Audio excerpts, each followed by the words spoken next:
Okay, so today is day 40, an interesting number, potentially always meaningful. Um, well, any number can be meaningful, but 40 is like a big 40, big 50, big 60, age-wise. Anyway, so today I wanted to talk about consistency and how it's actually, in my view, patronizing to either, to assume it's necessary in your interactions with others, and how that is different to when consistency is good.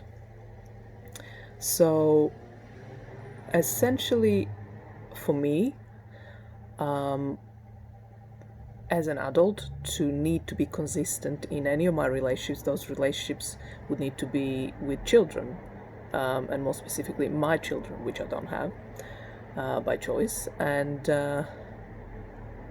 because yes, children being that, I don't know much about children, but I suppose I was once a child, and so I suppose it's a matter of giving them a sense of safety and knowing what to expect while they figure out for themselves how to do that. Although I'm thinking, is that the way we condition them actually? Wrongly, more than rightly.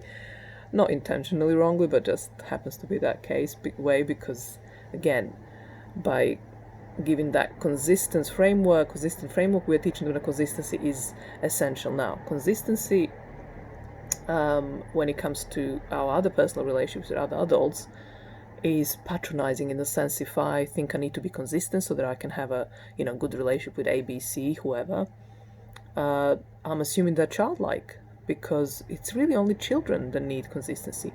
Businesses and customers need consistencies, old model business, but I'm not going to go there, I don't think, today. But back to your normal adult one-to-one relationships, where you feel the need to be consistent and you expect the other person to be consistent, and if they're not, that's kind of throwing you, you're kind of having a beef with them and upset with them. In my view, is all wrong, and it's like we treat each other as if we're children, as if we need all that pussyfooting around each other. It's like, oh, let me look after you, let me take care of you, let me not upset you, and all patronizing in my view, in my world. Times when consistency is great, and essentially, I was going to say, when you're building anything. So that kind of goes back to relationships, that in my world of She Maverick, I don't want to cultivate relationships with people, with any specific individual, apart from one or two in my life. And then, even then, consistency is not, it's impossible when it comes to being yourself authentically and truly. It's impossible to be consistent if I very much think so. But yeah, those relationships I still cultivate. So far, I have cultivated them well, and that's just kind of riding that inconsistent individual ride, if you like, of someone being an individual. I mean, but when you do want to cultivate something, you want consistency. So you want to, water your plants whenever they need to be, or you want to write every day 1,000 words to become a good writer. I mean, I'm sure that's not all it takes to be a good writer, for instance, or even just to, see your plant become a tree or something. But it's certainly useful then. So yes, if you want to cultivate relationships, you want to be consistent more. But that's my point.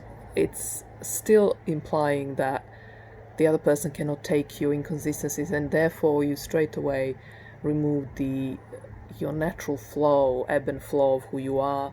And not to mention that who you are is just the most unanswerable question. The only question you can ask is how you are, not who you are. And I think this is a really golden nugget wisdom of mine that I left for the end, which I didn't do this deliberately. It just happens, as always. I arrive to these things, after I've got everything else out. So yeah. So if you're to do you well, to be who you are, to do right by yourself, and therefore by ripple effect, do right by everyone else, you can't be consistent, because the nature of being human and being ourselves is not to be. And you can find the kind of like the key or the passcode to that, or there's not the secret. I'll leave it a passcode. Isn't this that you can't really ask who you are? There's no who you are. There's just how you are. But not like are you okay, but how you are. How are you being? How do you? How? How is interestingly a combination of the same letters as who, just the wrong way around. So that's it. Today I'll leave it at that, and yeah, I'll be back tomorrow.